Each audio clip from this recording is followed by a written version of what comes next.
नागौर से सांसद हनुमान बेनीवाल ने एक ऐसा बयान दे दिया है जिसके बाद अब राजनीति में हलचल मची हुई है।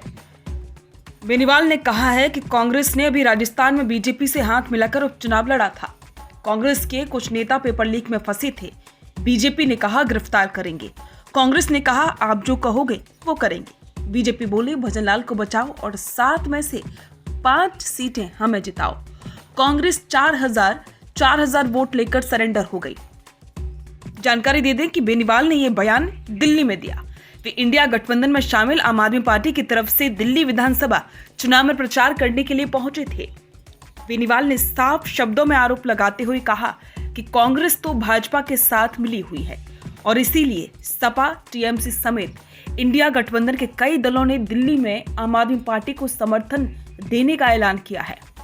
मैं मानता हूं कि अगर कांग्रेस के यही हालात रहे तो इंडिया गठबंधन में नेतृत्व को बदलने की मांग उठेगी। कांग्रेस के नेतृत्व में विपक्षी गठबंधन कभी भी सत्ता हासिल नहीं कर पाएगा। कांग्रेस ने दिल्ली में भाजपा से सुपारी ली है कि आम आदमी पार्टी को कैसे हराना है और इसीलिए मुझे लगता है कि कांग्रेस एक भी सीट दिल्ली में नहीं जीत रही है क्योंकि कांग्रेस क्षेत्रीय दलों को खत्म करना चाहती है। राजस्थान इसका सबसे बड़ा उदाहरण है। चूंकि इंडिया अलायंस के अंदर होते हुए कांग्रेस ने अभी उपचुनाव राजस्थान में लड़े, भाजपा से हाथ मिला, लेकिन कांग्रेस के कुछ नेता पेपर लीक के अंदर आरोपी थे। बीजेपी ने कहा आपको गिरफ्तार करेंगे। उन्होंने कहा गिरफ्तार मत करो, हम जो कहेंगे कर देंगे। तो भजनलाल जी को बचाओ, तो साहब 7 में से 5 सीट हमें जीता दो। तो 4-4 हज़ार वोट लेके कांग्रेस वहाँ खत्म हो गई। इंडिया अलायंस की ज़्यादातर पार्टियाँ ये चाहती है कि आप पार्टी यहाँ पे जीते और कांग्रेस यहाँ घूम रही है। कांग्रेस को कुछ भी नहीं मिलने वाला। पिछली बार शायद 4% मिला होगा, आधा % अगर वोट बढ़ भी जाए तो आबादी भी तो बढ़ गई ना 5 साल के अंदर, वोट भी तो बढ़ गया। तो कांग्रेस का कोई फ्यूचर नहीं है दिल्ली के अंदर और मुझे तो नहीं लगता कि आगे कुछ होगा। नए सिरे से इंडिया अलायंस के अंदर लीडरशिप को लेकर भी हम लोग बात करेंगे। इस दौरान बेनीवाल ने राहुल और प्रियंका गांधी के सलाहकारों पर भी सवाल उठाए। उन्होंने कहा कि राहुल गांधी और प्रियंका गांधी के जो सलाहकार हैं वो उनसे मिलने नहीं देते हैं। मुझे लगता है कि सही बात उन तक पहुंचाई नहीं जाती है और सलाहकारों ने कांग्रेस को हाईजैक कर लिया है। इंडिया गठबंधन का भविष्य बर्बाद हो गया है और हम लोग मजबूरी में गठबंधन में शामिल हुए थे क्योंकि पीएम मोदी को हराना था, मगर उसका हमें कोई लाभ नहीं हुआ। इंडिया गठबंधन का नेतृत्व राहुल गांधी कर रहे हैं और उनको हटाना चाहिए। मैं चुनाव के बाद कई नेताओं से मुलाकात करके बताऊंगा कि राहुल गांधी ने इंडिया गठबंधन को बर्बाद किया है।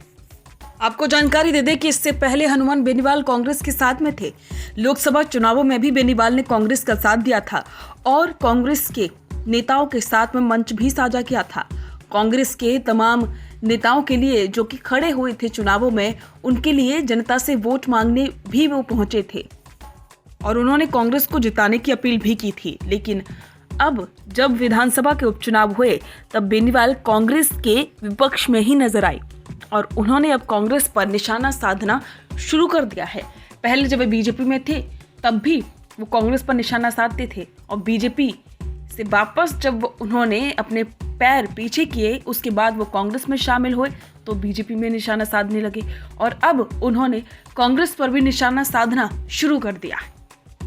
बेनीवाल का कहना है कि वो हमेशा जनता के लिए लड़ते हैं और उनकी लड़ाई हमेशा जनता के मुद्दों के लिए ही होती है।